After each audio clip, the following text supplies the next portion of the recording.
What's going on YouTube? Welcome to another video. Joining me here for a squat day, starting off the week here. And you know the drill now. We are just gonna squat. I'm gonna probably complain about how much I hate squatting. I like it. See that? Almost slipped there. But no. This is the lift I despise the most, but the one I've done the most in the last few months. Obviously lower body is super important. Something you gotta do, make it a staple, whether you're deadlifting or any sort of stimulus. And I think a good squat is characteristic of, a good lifter. Being able to teach the squat is even more characteristic of a better lifter. So, in order to understand how to do a movement correctly, you have to be able to execute that movement correctly. And I say that as somebody who is just mechanically not in tune with squats. I've done the best I can over the years and just really did what I could, what I thought would be best for me, which is why I find a squat with handles just allows me to lift a little bit more safer and do the things I want to do, especially when it comes to mobility. And as I mentioned in previous videos in the ER to PR series, I kind of felt the tension and like the pre-tear of the tendon coming when I was doing the traditional barbell back squat just from the position I was holding it in. So SSB or any sort of lift that has handles that I can utilize, I can really just get into with my squat, whether that's the belt squat or, a Hatfield. There's different movements we all can do to get different stimulus or the same stimulus depending on what your goals are, and this is my preferred method for what I'm doing. But so I would say lifting is lifting, and the stimulus and how you get it is dependent on each person. So it really just depends on what you find comfortable. A more comfortable lift, something that you can execute without getting injured, enjoy, is something that will last long term here. So coming into deadlifts, you can see how awkward these move. You can see from the way that I'm pulling that there's very much a hesitation. And a lot of that is just coming from tightening the lats and completing the movement. We'll get better and back to my normal pulling self as we get more confident. But also, I'm not going to lie, these deadlifts felt dev heavy. And I've pulled, I think my best is 583.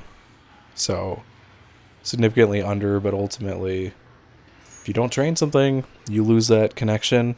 The strength is there, but you have to rebuild the connection to utilize the strength. And that's exactly what occurred. So we'll get back to those deadlifts. We'll start pushing them, get more confident, and getting back to where we were. But in the meantime, hammer the lower body with stuff you can do and manage. Any sort of squat's going to really carry over to your deadlift. It's going to prep that posterior chain, make those glutes, hamstrings nice and strong. And naturally the squat will hit those quads nice, which is your primary mover when you're driving off the floor. So just think about the long term when you're lifting, not just moving weight on the bar, but like what lifts can contribute to you getting better. And you'll notice on the belt squat I've done a little bit lately, a little more emphasis on the glutes.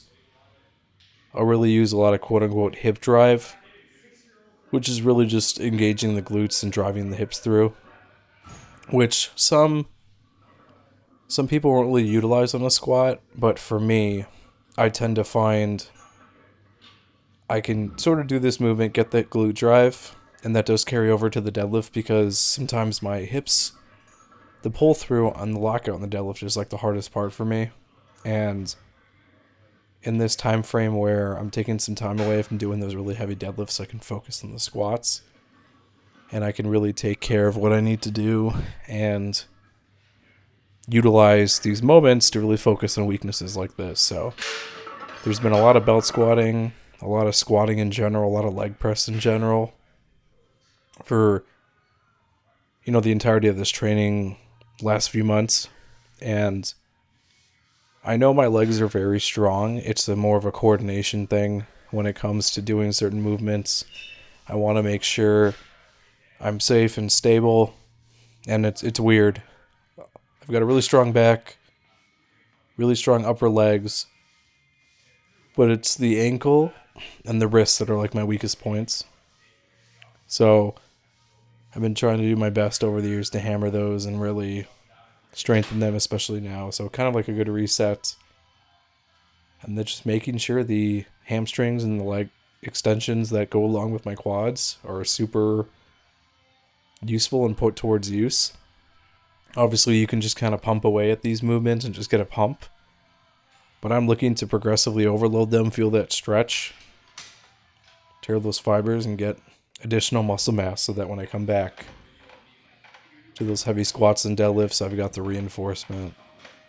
Not only of the nervous system, but the musculature to handle that weight and be able to power through,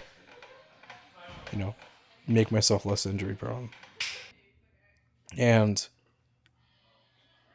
Operation Grow Calves has been going on since I've started lifting. And this is like a tibialis extension, which there's plantar flexion and dorsiflexion.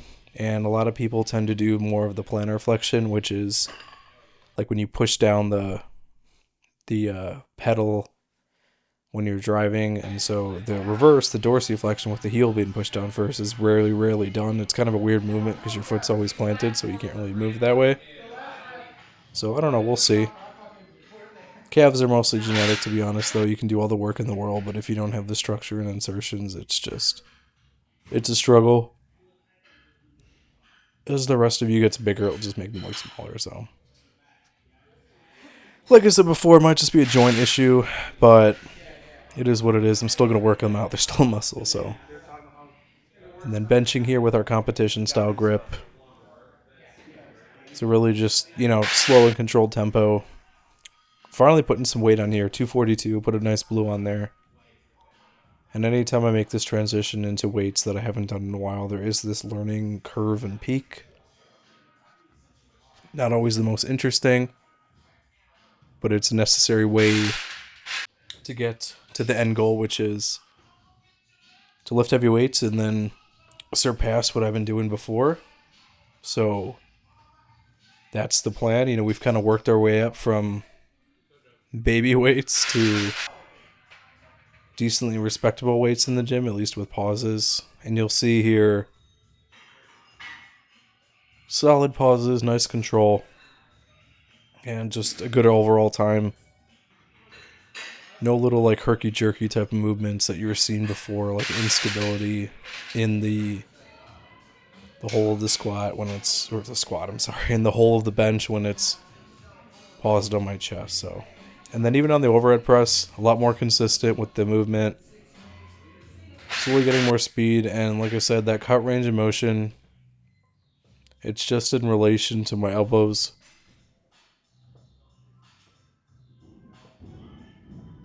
When I was doing, before I was injured, I was dipping way too low, and I think that really put the shoulder and everything a stress point. And we'll never know exactly what tore it. I mean, we will know the movement that causes the tear, but we're never going to know exactly like what was the most fundamental thing that put that in the position that it was in to tear. But anyway, incline press here. Just trying to be strong in all manners, get strong at everything that I'm doing, enjoy the lifting. As I'm falling asleep recording this voiceover because the difference of energy in the gym, filming and be like, oh yeah, that looks good, and then reviewing it back here on the computer, you're just like, yeah, so I benched some stuff and moved some weight around, and yeah, whatever, felt kind of good or whatever, cool. So that's kind of my mindset right now. So, let's be real here. This isn't the most interesting content in the world. I'm hoping it's helpful to some people, but it's also for my own personal library of things I've done. So when I'm old, I can reflect upon lifts and look them up and be like, hey, I did this and did all that. So in a long-winded way, in this rambling voiceover, thanks for watching. Like, comment, subscribe. See you in the next one. Thanks for watching the latest video. If you want to help support the channel, I actually own my own wet shaving and grooming e-commerce website where everything's handmade by me. It's www.apexsoaps.com, and you can get a 10% off code using wet shaver. We've got some cool scents here. We've got some Coca-Cola scents, a horchata scent, traditional barbershop, just some really cool stuff. And you can purchase samples or you can buy the whole set. If you have any questions, feel free to reach out via email. Be quick to respond. Thanks for watching.